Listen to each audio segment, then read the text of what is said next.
Today is going to be a simple little video. My motor burnt up, or I lost my motor on my drift boat, and I'm switching it over to an electric trolling motor for now to get me by. So I want to redo my battery box on there. I'm going to put in a quick disconnect, a circuit breaker, and redo some of the wiring and the tray. And I'll show you what all I do today to get this done. This is what we're looking at so far. So I got a 300 amp hour lithium battery, and I already kind of started a battery tray down in here, but I need to add some more pieces to it to kind of support the battery a little bit better. And then I'm going to add like a circuit breaker and stuff on this flange, and eventually an onboard battery charger too, so I can just plug it in and keep it maintained. I got the tray pulled out. This is what I'm working with.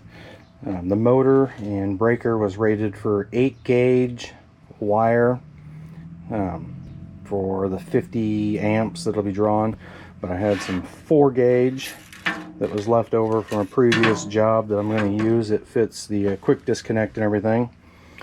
The quick disconnect that I got for it's a pretty small one. It was rated for right at there 600 volts and 50 amps, so it's right at the amount that I need. And then the tray, like I said, I had started on this previously. I already kind of bent some tabs and stuff, which I think I'm going to straighten that out, re-weld it, and then I've got some aluminum that I'm going to just build a frame that goes into the bottom, and let's weld it to it to kind of hold the battery. And then I've got this buckle strap that I'm going to incorporate into it to hold the battery down.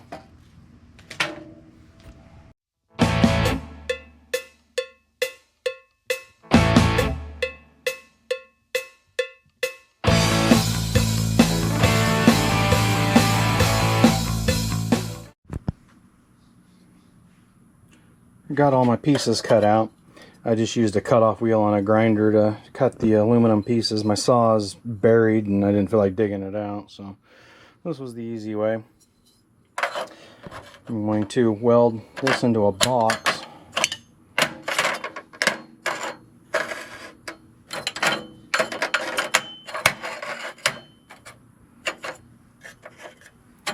Something like yay to support the battery, and then I'm going to probably cut a slot right here in these tubes on both sides for my strap to go through to hold it down.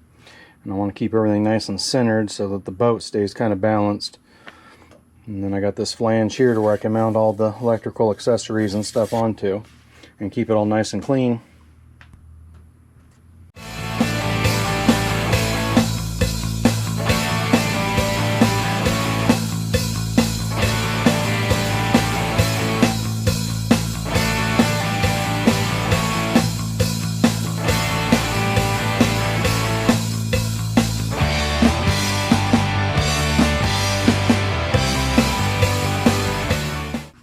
I got the ring welded out, and now I just got to attach it to the base, and that should make a pretty good support for the battery.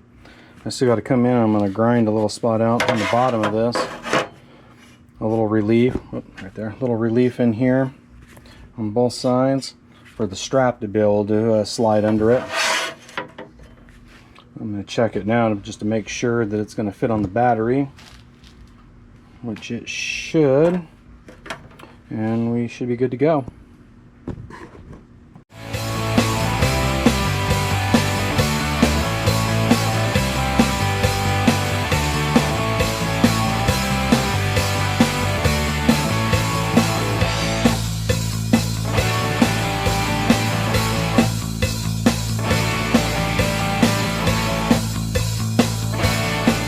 I got the ring notched out for the webbing underneath.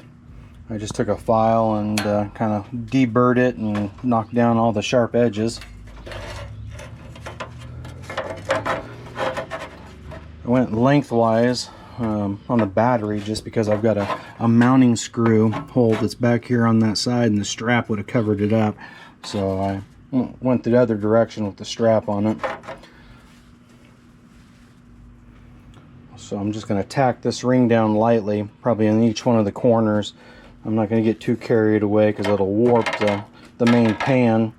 And if I ever want to switch batteries or something, I can knock this ring out and then make a new one for a different style or different setup later on if I have to.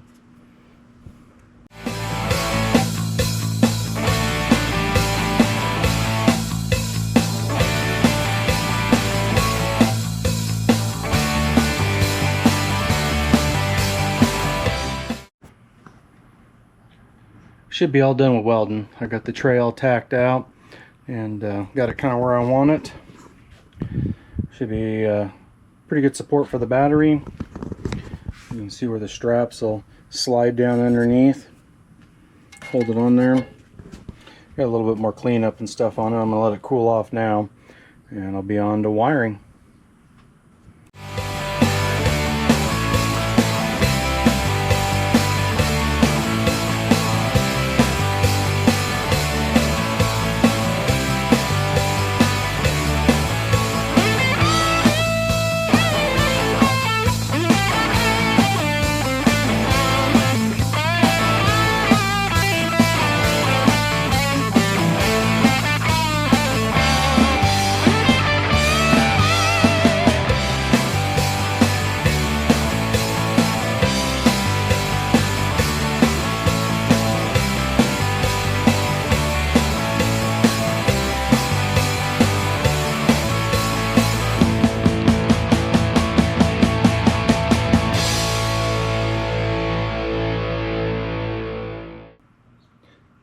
I got the battery all wired up. Very clean. Very nice. Just got done with the final install. Turned out really good. Real clean. I might redo the quick disconnect. It's a little bit kind of a awkward position to get to it. We'll see how that goes. But it's all nice and neat, well secured. Should work well. So that's pretty much it for today. Thanks for watching.